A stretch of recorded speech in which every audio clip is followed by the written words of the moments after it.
Wow, y'all.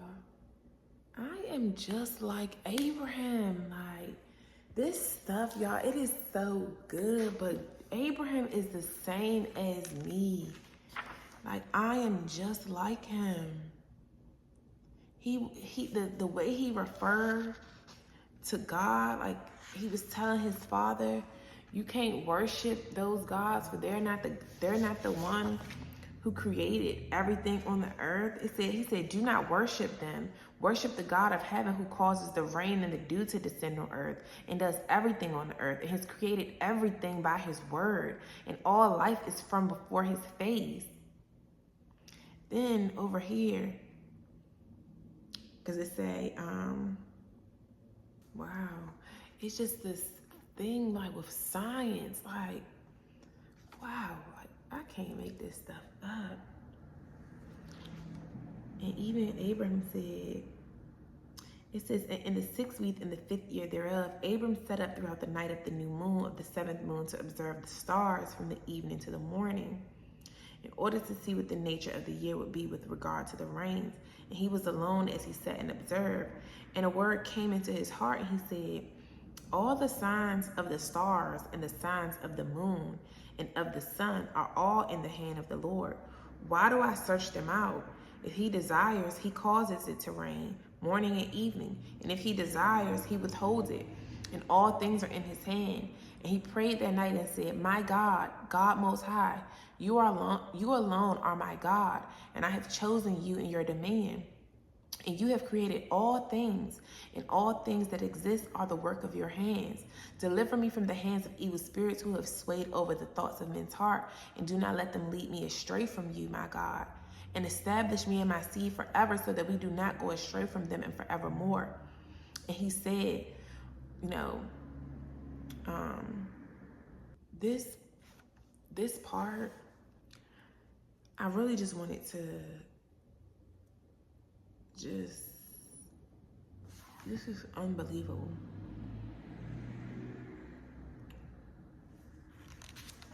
This is unbelievable. I gotta finish reading Jubilee, but I stopped in Jasher because Jubilee's like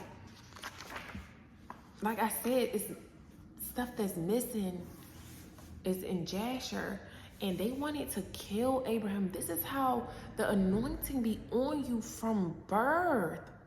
The anointing be on you from birth. I'm gonna read y'all this part. So before this, because see right here it says, where's the part about that now? So it says, Terah took to himself a wife, and her name was Edna, the daughter of Abram, the daughter of his father's sister. And in the 7th year of this week, she bore him a son and called his name Abram, by the name of the father of his mother, for he had died before his daughter had conceived the son. So I don't know if Abraham's mom's dad name was Abram too, and that's what she named him after that. You know how, like, even in modern day times, if your loved one dies, like if your mom or dad or grandparents die, you about to have a baby, you'll name their first or middle name the name of your deceased grandparent. So, but this here is tripping me out, because Jubilee says Terah took to himself a wife, and her name was Edna, the daughter of Abram, the daughter of his father's sister. But over here in Jasher, it says,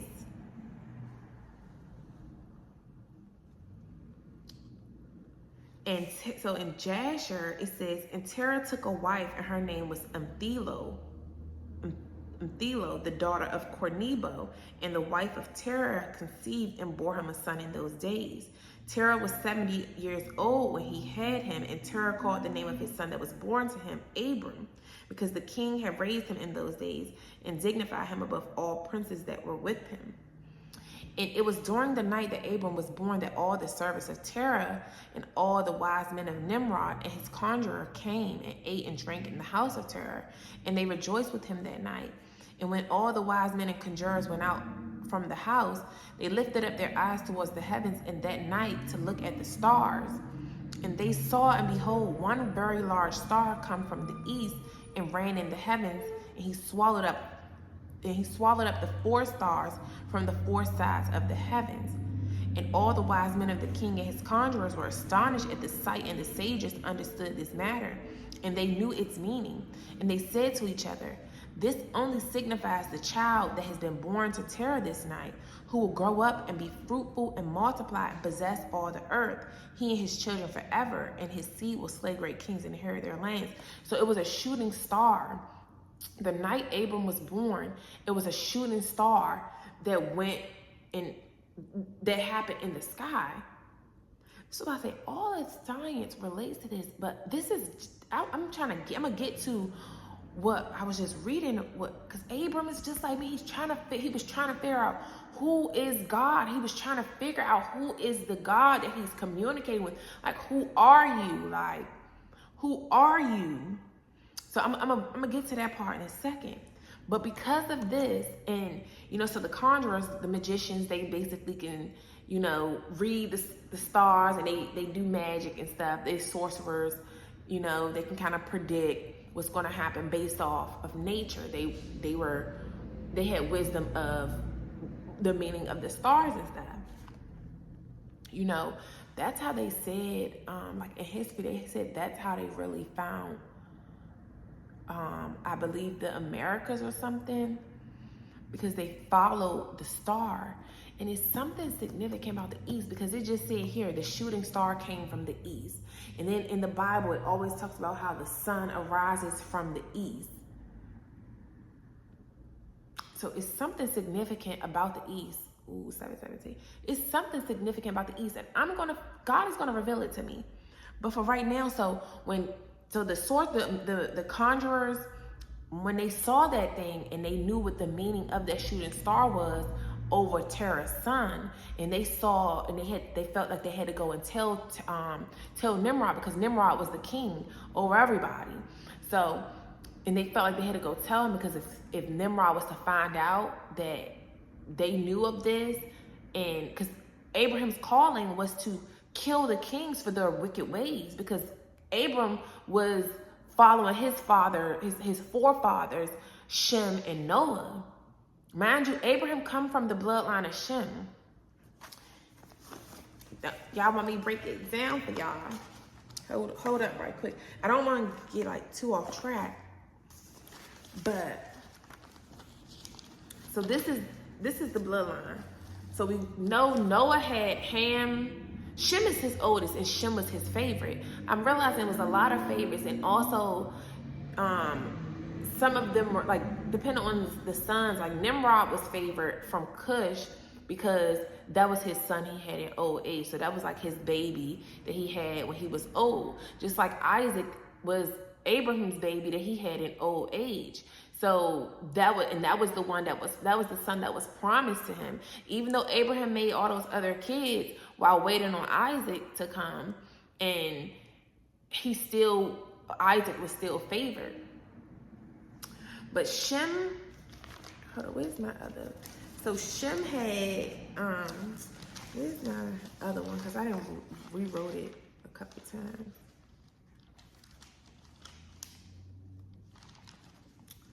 So Shem had Arphaxad. So Shem had 5 sons. Shem had 5 sons, and his son Arphaxad or Arphaxad, I don't know how to pronounce it, but it's Arphaxad. I'll probably put it on the screen. That son is the one who had Selah. Selah had Eber. Eber had Peleg, and in Peleg days when Peleg was born, though in his days is when the sons of men were divided and the earth was divided. And that's because of their wicked ways that they was going to try and build that tower that Nimrod really started. Nimrod is the reason. He was the king, he was the leader, he was the one who had them build that dang on Tower of Babel.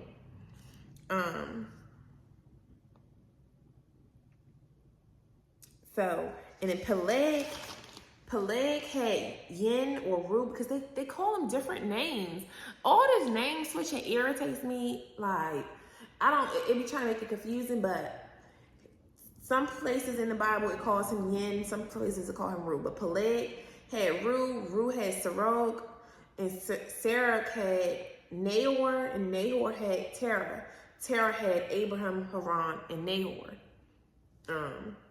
So Terah had another son. Terah's dad was named Nahor, but Terah also named his second son Nahor.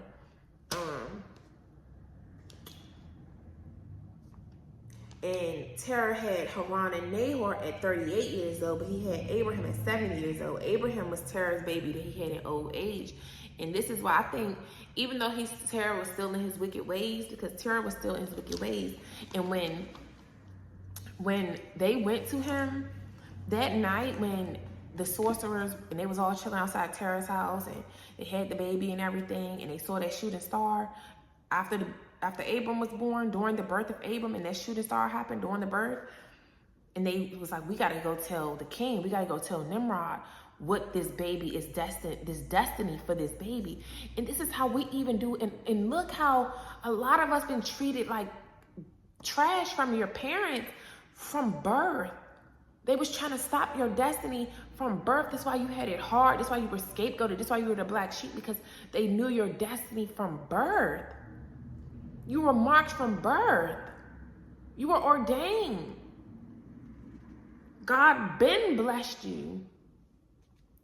So because he knew that, they say that they was like, we got to go tell the king about what we just discovered, because if we don't, we're going to get it. That he might slay us if he found out that we knew and never told him. So they went to go tell him. So once they went to go tell Nimrod, which was the king, once they went to go tell him, he went up to Terah like, what's up? This baby that you got is supposed to, I'm going to read it for y'all.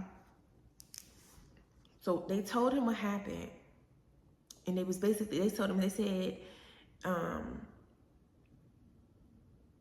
so they basically went and told Terah, they went to go tell Nimrod what they had saw.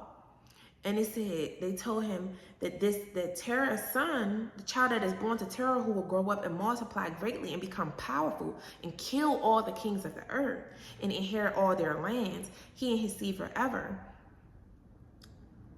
And it says, and now our Lord and King, behold, we have truly acquainted you with what we have seen concerning this child.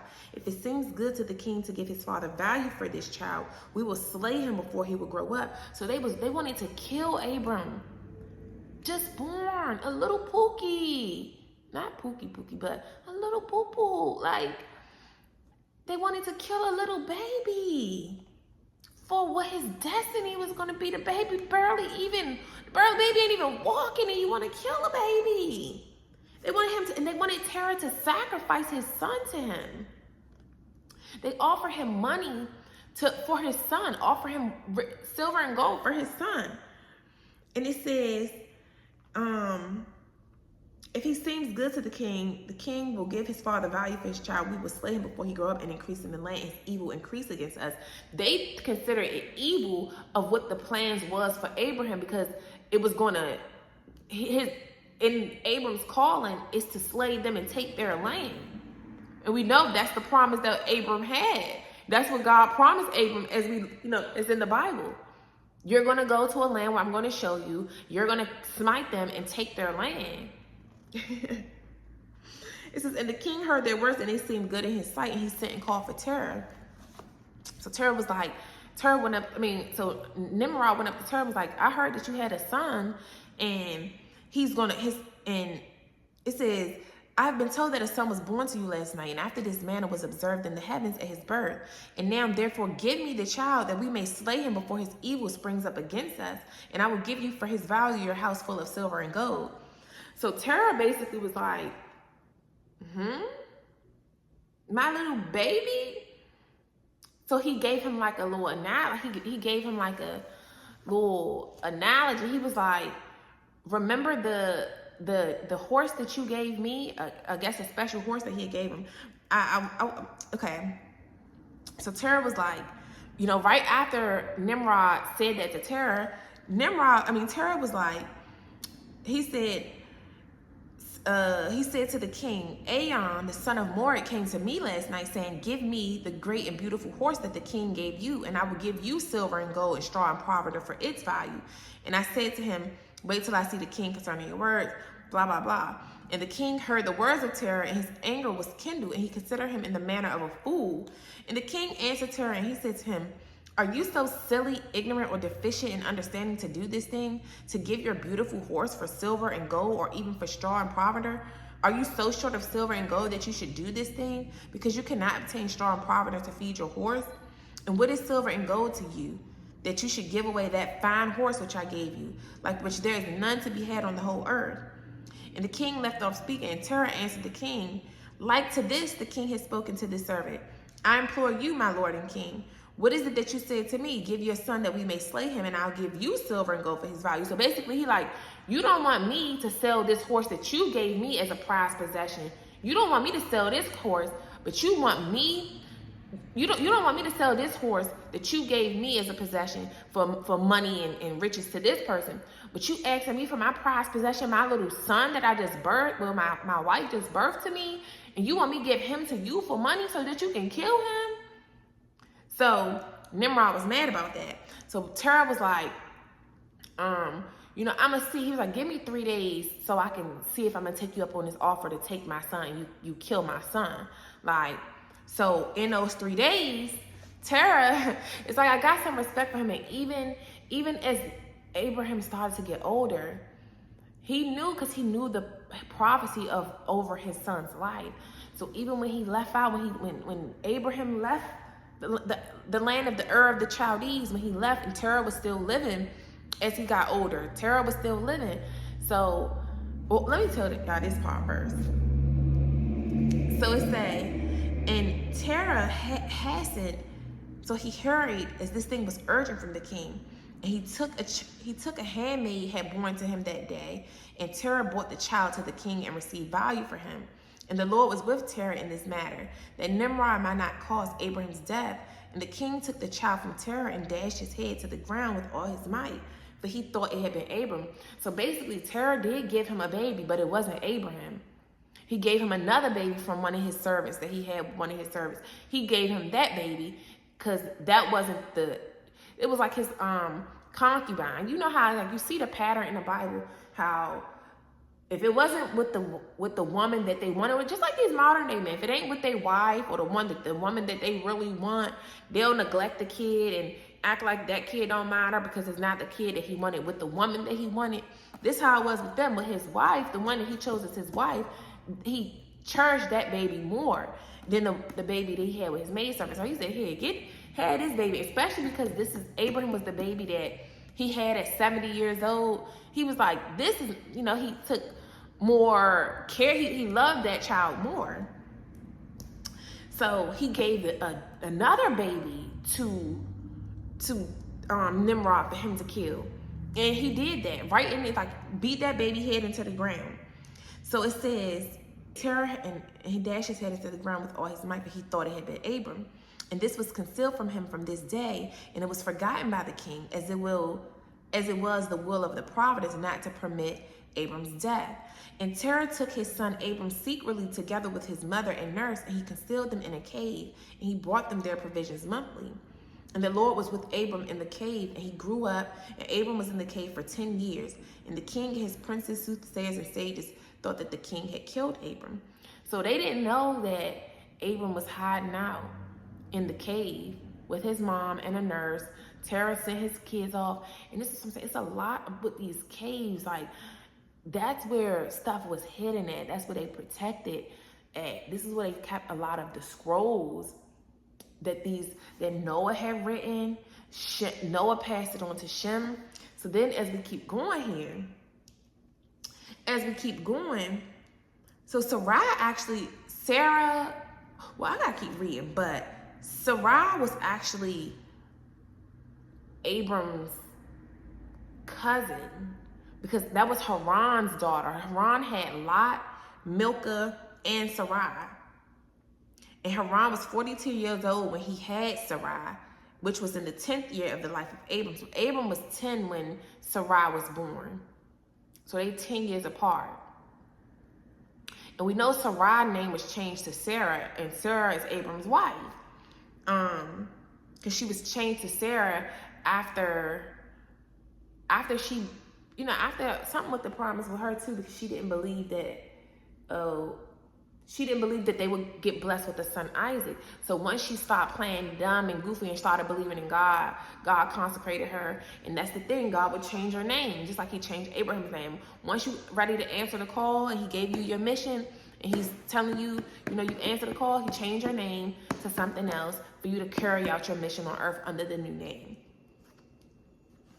And so it says, in those days, Abram and his mother and nurse went out from the cave, as the king and his subjects had forgotten about the affair of Abram. And when Abram came out the cave, he went to Noah and his son Shem, and he remained with them to learn the instruction of the Lord and his ways. And no man knew where Abram was. And Abram served Noah and his son Shem for a long time. And Abram was in Noah's house for 39 years. So this 8 generations, because I just said that, of course, the order. Because I be mapping this thing out. So it was 8 generations, and Noah was 950 years old when he died. He lived for 950 years, so he was there for a lot. I just can't believe they was living this long. But Noah lived that long, and he taught him the ways. Because even back here, because even with this,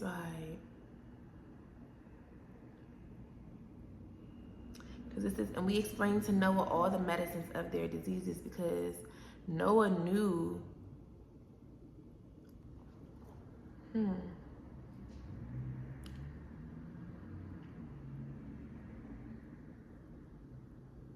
Because Noah wrote secrets down of medicines and stuff too, and we explained to Noah all the medicines of their diseases together with their seductions, how he might heal them with the herbs of the earth to heal those evil spirits.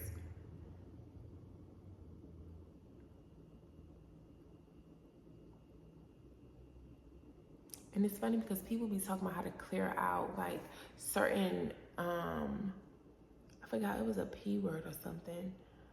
I forgot what the word was, but it will clear out negative energies and stuff. You know how people be saging, and it's supposed to clear out negative energy? I don't know, because I don't sage. I don't do none of that stuff. I just rebuke and through the power of these words. The power of these words cast out demons. But even it says here that Noah gave all that it says, and we explained to Noah all the medicines of their diseases together with their seductions, how he might heal them with herbs of the earth. And Noah wrote down all these things in a scroll, and we instructed him concerning every kind of medicine, that the evil spirits were precluded from hurting the sons of Noah. He gave all that he had written to Shem, his oldest son, for he loved him exceedingly above all his sons. And Noah slept with his fathers and was buried on Mount Ubar, blah, blah, blah. But what I really wanted to get to was because, so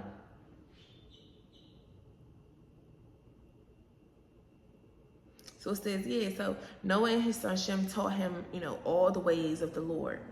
And everybody was serving other gods, and it started with Terah. It actually started with Abraham, Abram's dad, Terah. Their God, they conformed to the graven images made of, this is what it says. They made themselves gods of wood and stone, which could neither speak, hear, nor deliver. And the sons of men served them, and they became their gods. And the king and all his servants and Terah with all his household were the first ones who served gods of wood and stone. And Terah had 12 gods of large size. It says, and the whole generation was wicked in the sight of the Lord, and they made every man his god, and they forsook the Lord and created them. And there was no man found in these days in the whole earth who knew the Lord, for they each sought their own God, except Noah and his household. And all those who were under his counsel knew the Lord in those days. And mind you, Abraham lived with Noah. Once they escaped the cave, he went to his granddaddy, great-great-great-great-great-great-granddaddy. He went to the source. He went to the Noah and Shem. He went to his great-great-great-granddaddy. Shem is the 7th granddaddy, so great-great-great-great-great-great-granddaddy. And Noah is the 8th granddaddy. It's 8 generations. And it says, this is what I was really getting to, because Abram really wanted to know who was God. Just like me, I know, I'm gonna keep reading to see, and I'm probably gonna jump back on the video once I finish, but I just had to stop and read this and say this stuff to y'all. And because I was saying the same thing, I'm like, who is the creator? So I'm gonna read this to y'all. So it says,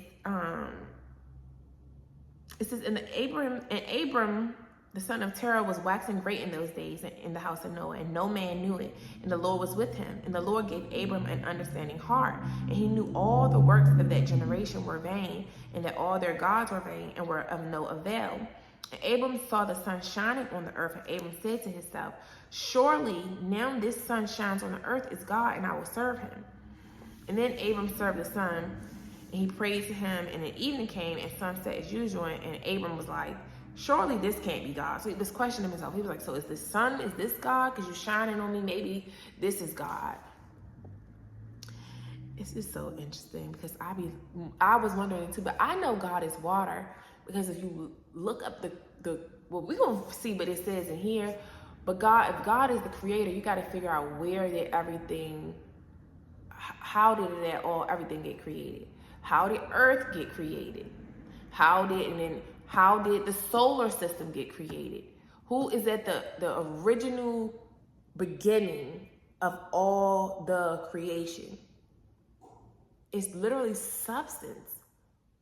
It's interesting how everything is really made up of chemical components. Like, this is why I wish I would have took science serious in school, because it's the water and the water, fire, air, powerful sources.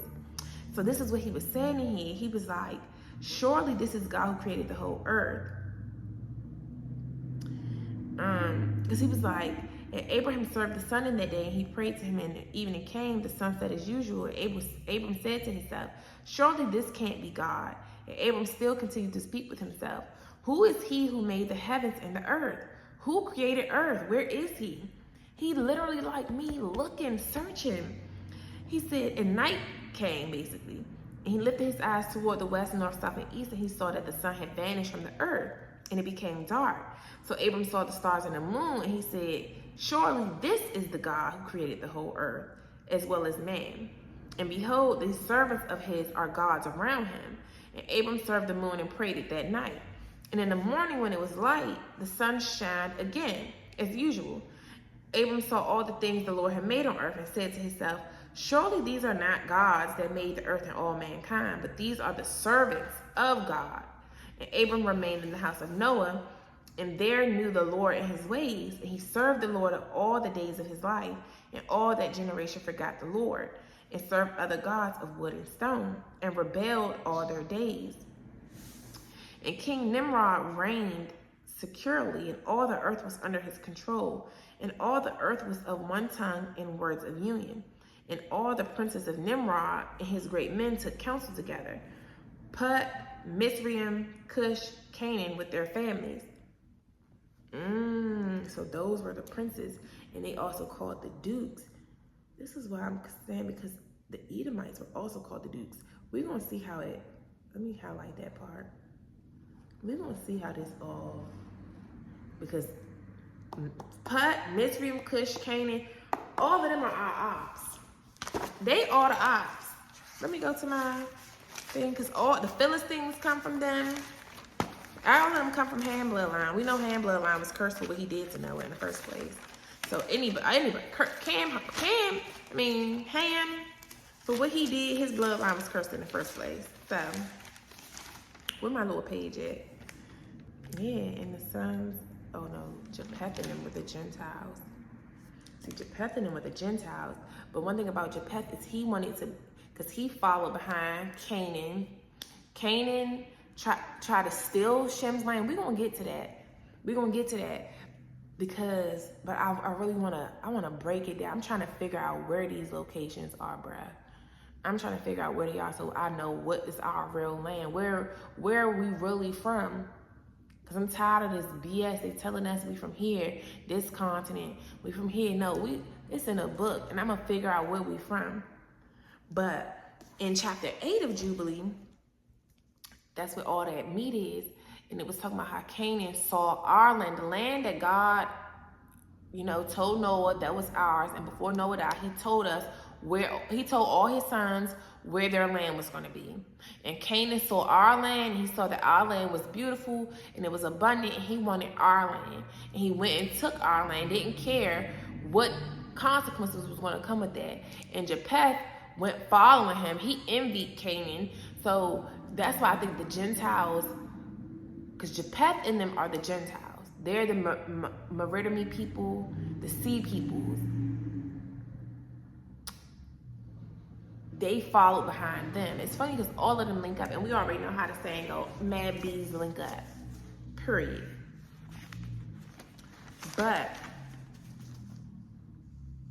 really, I had just did this video just to see how Abram is just like me. Like, what the heck? I definitely come from ancient bloodline, period.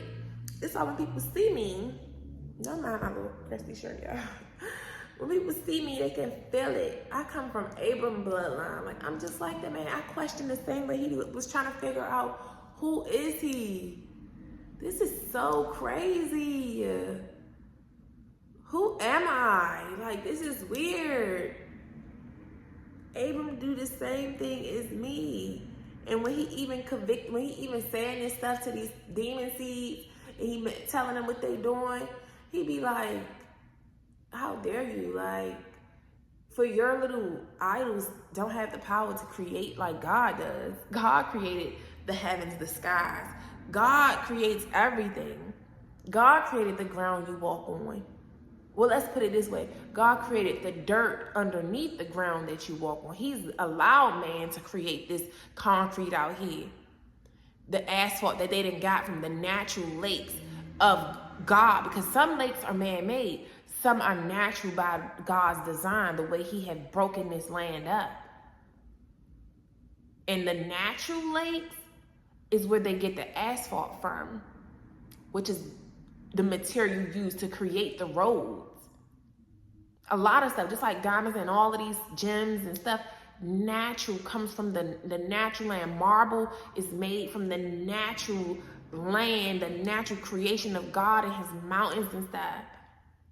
That's why I don't play with the creator. If you don't got the power to do that, don't be talking about you, this, that, that, you, that, what? Don't play with my father. Who is they talking about? I'm like, Abram, like, stop playing with my father. But Putt and all of them, those are ham kids. Those are ham kids. I don't like ham kids. Because y'all are trifling. All of them. Yeah, those are all Ham's kids. All the princes of Nimrod, his great men took counsel together. And they said to each other, come, let us build ourselves a city and a strong tower in it, and its top reaching the heavens, and we will make ourselves famous, so that we will reign over the whole world, in order that the evil of our enemies may cease from us, that we may reign mightily over them, and that we may not become scattered over the earth on account of their wars.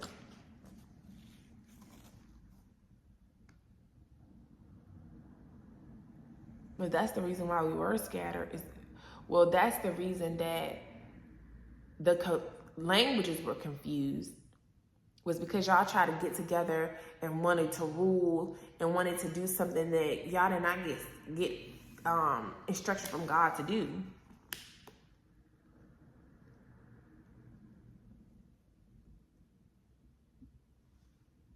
But let me finish reading, y'all. Let me finish reading,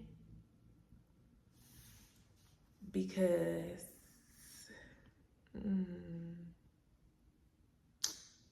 this is getting good. So I'll be right back and we'll finish discussing this. But all the our enemies, the Philistines, they come from Mizraim's sons, or Miriam's sons, which is, Mizraim is one of Ham's sons. Nimrod come from Cush. So Nimrod was the king over all of the sons. Nimrod ruled over everybody until Abram came along. Until Abram came along and wanted to restore the righteousness. And we know all Canaan's kids, all of them was our ops. The Sidonians, the Hittites, Amorites, Jershites, Hivites, Archites, Sinites, all of them were our ops. They hated the children of Israel. And Keturah, let me see. And Mizraim's sons, that's where the Philistines came from. See, Put kids, I haven't seen nothing much bad about them yet. But all the other kids, Cush, Mizraim, and Canaan, them 3 sons of Ham, they sons. We got beef with them, for sure. They are all wicked and mean, and they're envious of us, and they want our likeness, period. But let me finish reading, y'all, and I'll be right back.